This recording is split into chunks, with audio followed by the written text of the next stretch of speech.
Председателските кандидати на двете најголеми политички партии денес беа тема на пресконференции на кои се изнесоа нови обвинувања.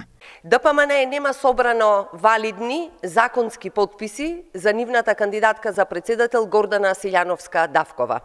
Кандидатурата во ДИК за Силјановска ДПМН ги поднела со подписи од пратениците, а не со подписи од граѓаните.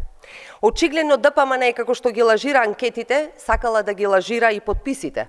Па кога разбрале дека ќе се проверува легалноста на секој еден подпис, не ги поднеле. Стево Пендаровски излажа и за договорот за Бехтел и Енка, исто како што лажеше за се друго, констатираа од ВМРО ДПМН. Пендаровски кажа дека договорот покрај министрите ќе го преговараат и граѓански организации. За на крај, Артан Груби да биде тој кој далеко од очите на јавноста го преговараше и подпиша договорот, а потоа и го сокри под клаузула за тајност. Договорот е подпишан, реализација нема.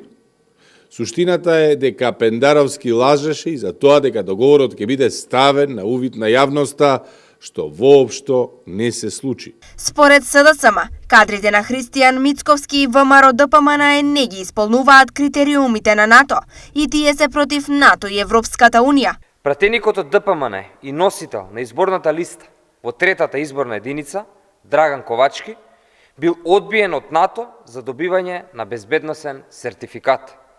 Како што објавија медиумите, Ковачки не ги исполнува стандардите за да добие НАТО безбедносен сертификат. На овие обвинувања Драган Ковачки одговори: Неточно е дека сум одбиен за НАТО сертификат. Неточно е и дека сум го повлекол барањето за добивање на НАТО сертификат. Тоа е бледа конструкција на Шекеринска и Славјанка, кои немаа друг начин да ме дискредитираат во јавност, па преку своји канали во Брисел, кодошија и клеветеа, исто како што клеветеше и Ковачевски, кој избега од судење и не се извини за изнесените лаги токму на темата. Рече Ковачки за А1.